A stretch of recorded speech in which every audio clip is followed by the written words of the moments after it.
ایک بڑے افسر کے دفتر میں ایک خوبصورت لڑکی سیکرٹری بنی جس کا نام لیلا تھا۔ تھوڑے ہی عرصے میں یہ افسر صاحب اس لڑکی کے ساتھ برے تعلقات میں گرفتار ہو گئے۔ اب افسر صاحب کے دماغ میں ہر وقت وہ لڑکی سمائی رہتی، اس کا جی چاہتا بس میں ابھی اس سے شادی کروں۔ لڑکی کی خواہش یہ تھی کہ تم پہلی بیوی کو طلاق دو، پھر میں شادی کروں گی۔ چنانچہ اب اس افسر نے گھر میں آ کر اپنی خوشیوں بھری شادی شدہ زندگی کو خود خراب کرنا شروع کر دیا۔ بیوی کے ساتھ برے طریقے سے بولتا، اس کو نظر انداز کرتا، اس کے کاموں میں کوئی دلچسپی نہ لیتا، بچوں کے سامنے اس کو ڈانٹ ٹپٹ کرتا۔ بیوی سخت پریشان تھی کہ میرے خاوند کو کیا ہو گیا؟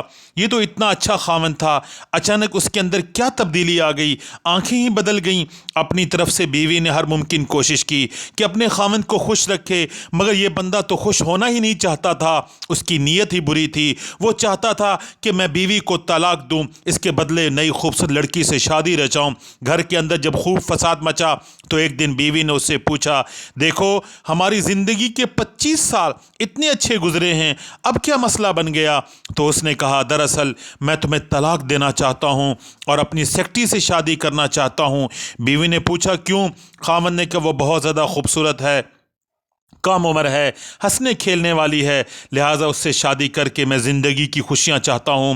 بیوی نے سمجھانے کی بہت کوشش کی مگر خاوند کے دماغ میں شیطانیت بھری ہوئی تھی۔ اس نے کہا، میں نے تو تمہیں طلاق ہی دینی ہے، اب تم سے جان ہی چھڑانی ہے، میں اپنی خوشی کی خاطر دوسری شادی کر کے رہوں گی۔ جب بیوی نے محسوس کر لیا یہ بندہ اپنے دل میں فیصلہ کر چکا ہے تو اس نے کہا، اچھا آپ کیا چاہتے ہیں؟ خاوند کی چونکہ تنخواہ بہت تھی، مال دولت بھی خوب تھا، اس نے کہا، میں تمہیں یہ گھر بھی دے دیتا ہوں، تمہیں گاڑی بھی دے دیتا ہوں، اتنا ماہانہ خرچ بھی تمہیں دے دیتا ہوں، تم بچوں کے ساتھ اس گھر میں رہو، ان کو پالو، البتہ مجھ سے طلاق لے لو تاکہ میں دوسری شادی کر کے اس نئی بیوی کے ساتھ خوشیوں بھرا وقت گزاروں۔ بیوی تھوڑی ہی دیر خاموش رہی، پھر اس نے کہا، اچھا میری بھی ایک شرط ہے، وہ یہ کہ نہ مجھے مکان چاہیے، نہ تمہارا ماہانہ وظیفہ چاہیے، نہ مجھے گاڑی چاہیے۔ خاوند نے پوچھا، پھر کیا چاہتے ہو؟ اس نے کہا، بس میری ایک شرط ہے، تم مجھے 1 مہینہ محبت بھرا مہینہ دے دو، اس مہینے میں تم میرے ساتھ اس طرح محبت سے رہو جیسے ہم اس وقت محبت سے رہتے تھے جب ہماری نئی نئی شادی ہوئی تھی۔ خاوند نے کہا، بہت اچھا، بہت آسان کام ہے، 1 مہینہ پہلی بیوی کو محبت دوں، پیار دوں، پھر ہمیشہ کے لیے اس سے جان ہی چھوٹ جائے گی۔ چنانچہ خاوند نے اس کے ساتھ عہد کر لیا۔ چونکہ میاں بیوی کا عہد تھا، بیوی نے اس سے کہا، دیکھو جب شادی ہوئی تھی میں دلہن تھی، آپ ایسے تھے، ایسے بیٹھتے تھے، ایسے باتیں کرتے تھے، میں بھی آپ سے باتیں کرتی تھی، لہٰذا ہم نے یہ مہینہ اسی حالت میں گزارنا ہے۔ خاوند نے کہا، بہت اچھا۔ چنانچہ دونوں نے آپس میں خوب گرم جوشی سے اس کا اظہار کیا، محبتوں کا اظہار کیا، میل ملاپ کیا، باتیں کی، ہنسے بیٹھے، اور جیسے ہنی مون کا وقت ہوتا ہے دونوں نے اسی طرح گزارنا شروع کیا۔ اب ہی کچھ ہی دن گزرے تھے، خاوند نے سوچنا شروع کر دیا، یہ بیوی 25 سال پہلے جب میرے پاس آئی تھی تو کتنی خوبصورت تھی، کتنی سمارٹ تھی، کتنی دلکش تھی، اب 25 سال کے بعد یہ 5 بچوں کی ماں بن گئی ہے، صحت بھی اس کی کمزور ہو گئی ہے، کچھ بینائی بھی کمزور ہے، بلڈ پریشر کی مریضہ بھی ہے، معدے کا السر بھی ہے۔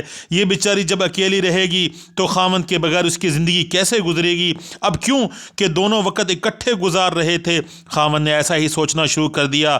پہلے تو وہ اپنے ان خیالات کو جھٹک دیتا، یہی سوچتا، نہیں میں نے دوسری شادی کرنی ہے اور ضرور کرنی ہے، لیکن قریب رہنے سے محبتیں بڑھنی شروع ہوئی، اپنائیت ہونی شروع ہوئی، جتنا بھی کوئی پتھر دل ہو اس کو بھی اس کا احساس ہو جاتا ہے۔ چنانچہ 1 مہینہ جب قریب رہے تو آخری دن بیوی یہ امید پر تھی کہ آج مجھے طلاق کا کاغذ مل جائے گا، لیکن آخری دن پھولوں والی کمپنیوں کی طرف سے پھولوں کا ایک گلدستہ آیا۔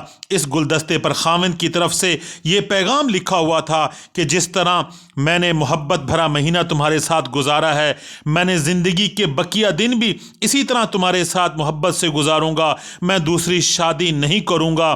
اس سے معلوم ہوا میاں بیوی کے آپس میں ایک دوسرے کے ساتھ سرمایہ کاری ہوتی ہے، محبت ایک دوسرے کی خاطر قربانی کرنے کا دوسرا نام ہے۔ اسی لیے شریعت نے